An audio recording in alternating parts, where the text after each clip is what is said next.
Hello friends, Radhe Radhe, Hare Krishna. Welcome back to my channel. तो friends, आज हम बात करेंगे कार्तिक माह के बारे में। तो आप जैसे कि आप सभी लोग जानते हैं कि नवरात्रि ख़त्म होने के बाद, शरद पूर्णिमा ख़त्म होने के बाद साल की सबसे बड़ी पूर्णिमा आती है, जिसको बोलते हैं हम शरद पूर्णिमा। दूसरे दिन आती है स्नान दान की पूर्णिमा और उसी के वक्त शुरू हो जाता है हमारा कार्तिक मास। तो कार्तिक माह जिसमें विशेष रूप से स्नान, व्रत और पूजा की विधियों पर ध्यान केंद्रित किया जाता है। आइए जानते हैं कार्तिक माह कब से शुरू हो रहा है और इसके स्नान के क्या नियम हैं और किन सावधानियों का पालन करना चाहिए। कार्तिक मास की शुरुआत, कार्तिक मास का स्नान, नियम, विधि और संपूर्ण जानकारी आपको दूंगी, तो बने रहें हमारे साथ इस वीडियो में। और यदि आपको वीडियो पसंद आती है तो हमारी वीडियो को लाइक ज़रूर करें और यदि हमारे चैनल से आप पहली बार जुड़े हैं तो प्लीज़ इस चैनल के लिए सब्सक्राइब कर लें ताकि आने वाली नोटिफिकेशन सबसे पहले आप तक पहुँचे। तो चलिए शुरू करते हैं। तो बात करेंगे हम कार्तिक माह की शुरुआत कब से कब तक है। तो 2024 में कार्तिक मास का प्रारंभ हो रहा है, 18 अक्टूबर से होगा। यह महीना हिंदू धर्म में विशेष महत्व रखता है। इस दौरान किए गए स्नान और पूजा से सभी पाप धुल जाते हैं और जीवन में सुख समृद्धि की प्राप्ति होती है। कार्तिक मास में भगवान विष्णु का विशेष रूप से ध्यान रखा जाता है और साथ ही देवी तुलसी की आराधना की जाती है। इनकी पूजा का भी विशेष महत्व होता है। और कार्तिक स्नान का नियम क्या है, तो कब से स्नान करना चाहिए। तो देखो, कार्तिक स्नान की शुरुआत पूर्णिमा से करने का महत्व होता है, लेकिन प्रतिपदा से भी स्नान करना संभव है। सबसे अच्छा होगा कि आप कार्तिक पूर्णिमा से स्नान करना प्रारंभ कर दें। अब बात करेंगे स्नान की विधि क्या है। तो स्नान का समय होता है कार्तिक का, तो कार्तिक माह में स्नान सुबह ब्रह्म मुहूर्त में करना चाहिए। यह आमतौर पर सुबह 5 बजे से 6 बजे के बीच में होता है। ध्यान रखें कि स्नान के लिए यह समय सर्वोत्तम होता है। जल का तापमान कार्तिक मास में ठंडे जल से किया जाता है, जैसे कि कार्तिक स्नान करने से ठंडे जल से किया जाता है इसमें स्नान मतलब। लेकिन अगर ठंड बहुत है तो आप गर्म पानी का उपयोग भी कर सकते हैं। ध्यान दें कि गर्म पानी में गंगा जल नहीं मिलाना चाहिए, इसलिए बोला जाता है कि ठंडे जल से स्नान करें, क्योंकि माँ गंगा है और गंगा माँ को गर्म नहीं किया जाता है, वो जल जाएंगी। इसलिए बोलते हैं कि कार्तिक में आपके लिए स्नान तो करना है लेकिन ठंडे जल से करते हैं। लेकिन किसी किसी के यहाँ नदी, जलाशय, तालाब इत्यादि है और इतने सुबह जब नहाते हैं तो गुनगुना पानी रहता है, तो मतलब सूर्य की रोशनी पड़ी और पानी ठंडा हुआ, इसलिए सूर्य की रोशनी ना पड़ पाए और नहा लेंगे ना तो वो गर्म पानी रहता है, शुद्ध पानी रहता है, तो उससे ठंडा नहीं लगता है। इसलिए अगर आप घर में स्नान कर रहे हैं तो ठंडे पानी से ही करें, तब आप उसमें कुछ बाल्टी में ड्रॉप्स डालें शुद्ध जल के, अन्यथा आप ना डालें, ठंडे पानी से ही स्नान करें। पीरियड्स के दौरान कैसे स्नान करें महिलाएं। तो देखो, अगर महिलाएं का पीरियड्स है तो उन्हें स्नान उसी समय करना चाहिए जब वे सामान्यतः रूप से मतलब स्नान करती हैं। नॉर्मल जैसे आप करती हैं जितने बजे उतने ही करें। फिर जब आपका इन सब चीज़ों से आप जब निवृत्त हो जाएं, पूजा पाठ करते समय गंगा जल का उपयोग नहीं करना चाहिए। फिर ऐसे में जब आप नहाएंगी, जब जिस टाइम पे नहाती हैं या जैसे नहाती हैं पीरियड्स के टाइम पे, तो उस टाइम आप गंगा जल या नर्मदा जल नहीं डालेंगी बाल्टी में। नॉर्मल जितने बजे नहाती हैं वैसे ही नहाएंगी। और अगर जल्दी भी नहाती हैं तो आप इन शुद्ध जल को आप नहीं डालेंगी, ये पाप होता है। फिर तो आप सादा जल से ही नहा सकती हैं, लेकिन उसमें कार्तिक का नहीं माना जाएगा उतने दिन जितने दिन आप नहीं करते हैं पूजा, ठीक है। उसके बाद जब आप ठीक हों तो फिर से पुनः आप स्नान करना चालू कर दें जैसा आप करते हैं। सुबह जल्दी उठ के नहाएं और फिर कुछ शुद्ध जल की बूंदें आप फिर डाल सकते हैं, तो फिर से हो जाएगा आपका वही स्नान। अब 4 से 5 दिन तो ये प्राकृतिक चीज़ है तो सभी का छूटता ही है या किसी किसी का नहीं छूटता है। तो इस तरह से पीरियड्स के दौरान आप इस तरह से कर लेना। अब बात करते हैं पूजा की विधि क्या है। तो तुलसी पूजा, स्नान के बाद तुलसी जी की पूजा करना ना भूलें, क्योंकि सबसे सर्वप्रथम तो पहले नंबर यही है कि सूर्य देव को अर्घ दें और तुलसी पूजन जरूर करें। इस महीने में तुलसी ढारने का भी महत्व होता है। तुलसी ढारना कहते हैं मतलब तुलसी को सींचना, तुलसी में जल देना, तुलसी माँ में दिया अर्पित करना, धूप दीप नैवेद्य दिखाना, तो ये सब तुलसी माँ की पूजा का विशेष महत्व होता है कार्तिक माह में। इसलिए बोलते हैं माँ तुलसी की भी पूजा करना, माँ तुलसी की परिक्रमा करना। सुहाग इत्यादि की चूड़ियाँ हैं वगैरह वगैरह, ये सब चीज़ें बांटती हैं औरतें एक दूसरे को और तुलसी सींचती हैं और माता तुलसी को भी सुहाग इत्यादि की पूजा की सामग्री अर्पित करती हैं। तो इस तरह से आपको तुलसी में मतलब आपको ये करना चाहिए, इस तरह से पूजा, ये बहुत शुभ माना जाता है। दीप जलाना। कार्तिक माह में दीपदान का विशेष महत्व होता है। कम से कम 3 दीपक जलाने का प्रयास करें कि एक आंवले के नीचे, दूसरा पीपल के नीचे और एक अपने घर की छत पर। 3 दिए आप जरूर से जलाएं। एक हो सके चौथा दिया तो जहाँ पानी का स्थान होता है, ऊपर पानी की टंकी है, या आपके घर में पितरों का स्थान माना जाता है जहाँ आप पानी इकट्ठा करके रखते हैं मटके में या किसी भी चीज़ में, कलश में, वो बोलते हैं उसको पितरों का स्थान। या आपके यहाँ एक्वागार्ड लगा है तो उसके आगे पीछे नीचे कहीं रख सकते हैं, या फिर ऊपर पानी की टंकी के पास पाइपलाइन हो जहाँ थोड़ा दूर रखिएगा तो वहाँ रख सकते हैं, उसको बोलते हैं पितरों का स्थान। तो एक दीपक ऊपर वहाँ रख सकते हैं। तो 4 दीपक तो कम से कम ज़रूर जलाइए, 4 या 5। और एक मेन गेट के दरवाजे के मुख्य द्वार पर रखना चाहिए। तो ऐसे 5 दीपक आपको जलाना ही चाहिए। सूर्य को इस टाइम जल अर्पित जरूर से करना चाहिए। तो सूर्य को जल अर्पित करेंगे कैसे? स्नान के बाद सूर्य देव को जल अर्पित करना अनिवार्य है। यह आपके सभी कार्यों में सफलता और समृद्धि लाएगा। ये बहुत ही शुभ माना जाता है। तो इस तरह से आप सूर्य देव को भी जल अर्पित कर सकते हैं और करना ही चाहिए, 12 महीने करना चाहिए। तो सूर्य देव को स्नान के बाद जल देना, मतलब जल अर्पित करना अनिवार्य है। ये आपके सभी कार्यों में सफलता और समृद्धि लाएगा। अब बात करते हैं कौन कौन सी सावधानियां रखनी चाहिए। तो आहार संबंधी सब सावधानियां आपको जरूर रखना चाहिए। कार्तिक माह में विशेष ध्यान दें कि आप मूली, प्याज, लहसुन और मसूर की दाल का सेवन बिल्कुल भी ना करें। यदि आपको इनका सेवन करना पड़ रहा है तो चिंता की कोई बात नहीं है, फिर आप वैसा ना खाएं, मतलब फिर थोड़ा सा उसमें अलग आ जाएगा कि हाँ आपका नियम वाला नहीं है ना। अच्छा, भजन कीर्तन आपको करना चाहिए। स्नान के बाद समय बिताने के लिए आप भजन और कीर्तन करें। नहीं हो तो आप भजन साउंड में लगा सकते हैं, फ़ोन में लगा सकते हैं। कोशिश करें कि सोने से पहले, लेकिन अगर अत्यधिक थकान है तो थोड़ी देर आराम जरूर करें, लेकिन दिन में ना सोएं। आप दिन में भजन कीर्तन करें और हम जैसों की अच्छी अच्छी प्यारी प्यारी वीडियोज़ देखें। ज्ञान संबंधित, ज्ञान भक्तिवर्धक वीडियो आप ज़रूर से देखें और सुनें। कथाएँ पढ़ें, भजन करें। अच्छा, कार्तिक माह में जितना संभव हो नियमित रूप से स्नान और पूजा करें। जैसे सुबह हो गया, शाम को कर सके तो शाम को कर लें। यदि आप 5 से 7 साल नियम रूप से स्नान करते हैं, मतलब ये कार्तिक का, तो आपके घर में धन की कभी कमी नहीं होगी। आपने देखा होगा कि कभी भी किसी के यहाँ यदि कोई लेडीज़ 12 महीने अगर ऐसा करती हैं तो हमेशा, पुराने बुजुर्ग रहते थे 12 महीने नहाते थे सुबह जल्दी, तो उनके यहाँ कभी भी धन धान्य की कमी नहीं रहती थी।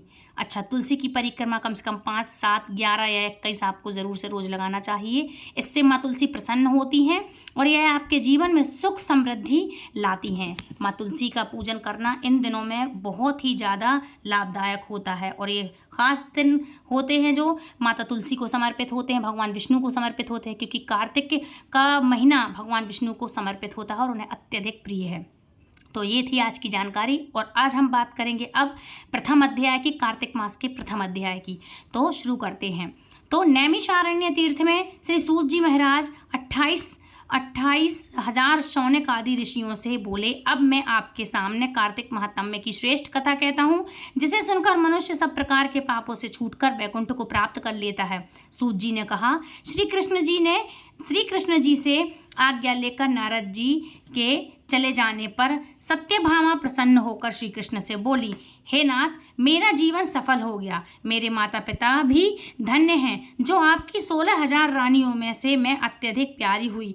मैंने वह कल्प वृक्ष आदि आपके साथ नारद जी को विधि पूर्वक दान में दे दिया, परंतु वही कल्प वृक्ष मेरे घर में सदा लहराया करता है, जिसकी बात को मृत्यु लोक में कोई भी स्त्री नहीं जानती। हे स्वामी, अब मैं आपसे पूछना चाहती हूँ, सुविस्तार पूर्वक कहिए, जिसे सुनकर मैं अपने हित कार्य करूँ, जिसके करने से कल्प पर्यंत भी आप मुझसे विमुख न हों। सूत जी कहने लगे। सत्यभामा के ऐसे वचनों को सुनकर श्री कृष्ण जी हंसते हुए सत्यभामा की बाँह पकड़कर कल्प वृक्ष के नीचे ले गए और बोले, हे प्रिय, 16,000 स्त्रियों में से मुझे तुम प्राणों के समान प्यारी हो। तुम्हारे लिए देवराज इंद्र से भी मैंने विरोध किया था। उस महान अद्भुत वार्ता को सुनो। सूत जी बोले, एक दिन श्री कृष्ण भगवान ने सत्यभामा के साथ गरुड़ पर सवार होकर इंद्रलोक में जाकर कल्प वृक्ष मांगा। तब इंद्र के न देने पर गरुड़ का इंद्र से घोर युद्ध हुआ था। हे प्रिय, जब मैं तुम्हें हर चीज़ दे सकता हूँ, हर कार्य पूरा कर सकता हूँ, तो तो ये क्या तुम्हारे आश्चर्यजनक प्रश्न का उत्तर ना दूंगा? यह सुन सत्यभामा बोली, हे प्रभु, पूर्व जन्म में मेरा कैसा स्वभाव था, किसकी पुत्री थी, मैंने कौन से दान व्रत या तप नहीं किए जिससे मुझे मृत्यु लोक में जन्म लेना पड़ा, और ऐसे कौन से शुभ कर्म किए हैं कि यहाँ आकर आपकी अर्धांगिनी हुई मैं। आप गरुड़ पर सवार होकर मुझे साथ में लिए इंद्रादिक देवताओं के स्थानों में फिराते हो, मतलब घुमाते फिराते हो। सत्यभामा जी पूछ रही हैं कि मैंने ऐसे कौन से कर्म किए कि आप स्वयं मुझे गरुड़ पर सवार होकर सब जगह घुमाते फिराते हो। तब भगवान बोले, हे कांते, तुम पूर्व जन्म में किसकी पुत्री थी, कौन पुण्य और व्रत आदि तथा शुभ कार्य तुमने किए थे, वह सब कहता हूँ, तुम ध्यान पूर्वक सुनो।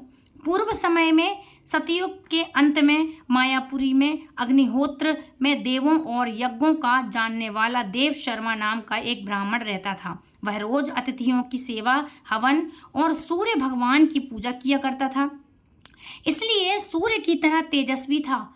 उस ब्राह्मण के बुढ़ापे में एक गुणवती नाम की कन्या हुई, जिसका विवाह उस पुत्रहीन ब्राह्मण ने अपने चंद्र नाम के शिष्य के साथ कर दिया और वे दोनों पिता पुत्र की तरह रहने लगे। एक समय वे दोनों कुशा और सुविधा लेने के लिए वन में हिमालय की तलहटी में पहुँचे तो उन्होंने एक राक्षस को अपनी तरफ आते देखा, जिसके भय से उसके शरीर शिथिल उन लोगों का शरीर शिथिल हो गया और उनमें भागने की क्षमता नहीं रही, भागने की मतलब शक्ति नहीं रही। तब राक्षस ने दोनों को मार डाला। उनके धर्मात्मा होने के कारण मेरे पार्षद उनको बैकुंठ ले गए, क्योंकि उन्होंने आजीवन सूर्य की पूजा की थी, इसलिए मैं दोनों पर अति प्रसन्न हुआ। जब से दोनों विमान पर चढ़े हुए सूर्य के समान तेजस्वी रूपवान, चंदन और माला धारण किए हुए बैकुंठ में आए, तब मेरे पास दिव्य भोगों के भोग भोगने लगे।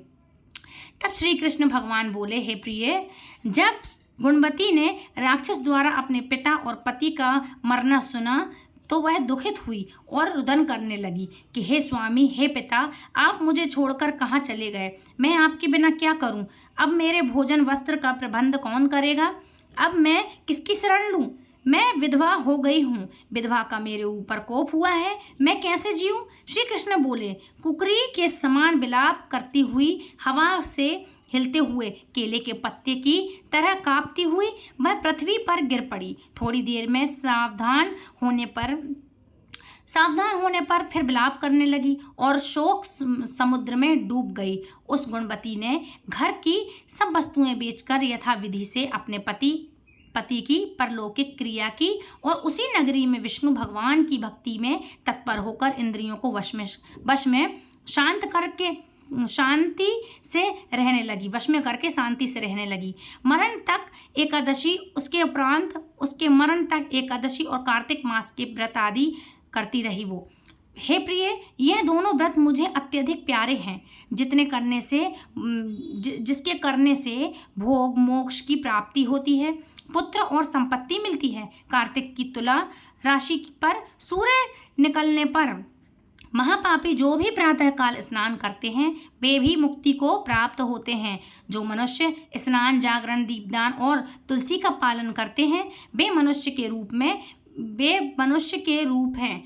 विष्णु भगवान के मंदिर में झाड़ना, सतिया गाड़ना तथा विष्णु की पूजा आदि का कार्य जो मनुष्य करते हैं वह जीव मुक्त हो जाते हैं। इस प्रकार वह गुणवती हर एक वर्ष कार्तिक व्रत करती और विष्णु भगवान का नित्य ही पूजन करती।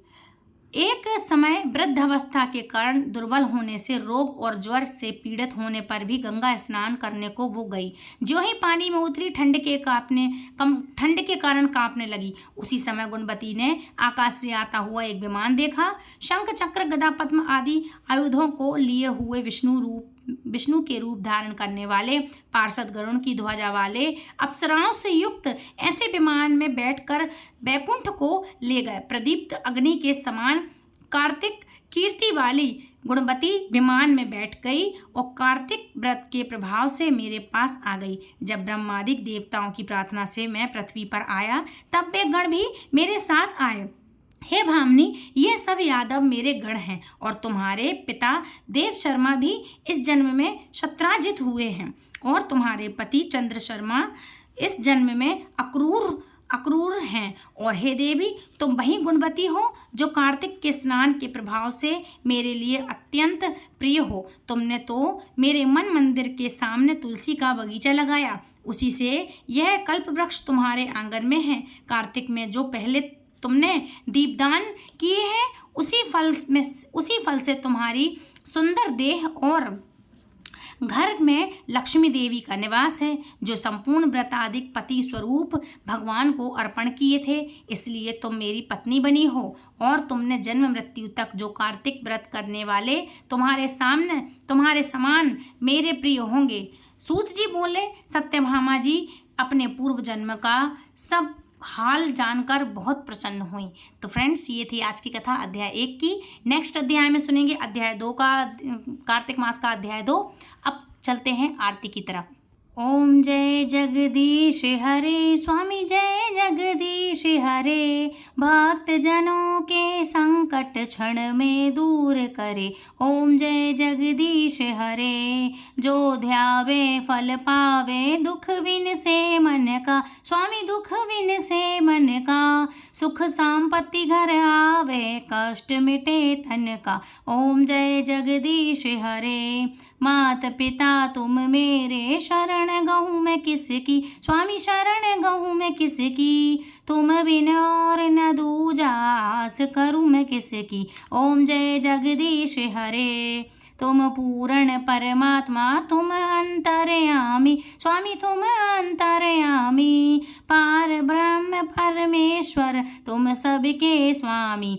ओम जय जगदीश हरे, तुम करुणा के सागर, तुम पालन करता, स्वामी तुम पालन करता, मैं मूरख खल कामी, कृपा करो भरता। ओम जय जगदीश हरे, तुम हो एक अगोचर, सबके प्राणपति, स्वामी सबके प्राणपति, किस विधि मिलूं दया में, तुमको मैं कुमति। ओम जय जगदीश हरे, दीन बंधु दुख हरता, तुम ठाकुर मेरे, स्वामी तुम ठाकुर मेरे, करुणा हाथ उठाओ, प्रभु अपने हाथ उठाओ, द्वार खड़ा तेरे। ओम जय जगदीश हरे, विषय विकार मिटाओ, पाप हरो देवा, स्वामी पाप हरो देवा, श्रद्धा भक्ति बढ़ाओ, संतन की सेवा।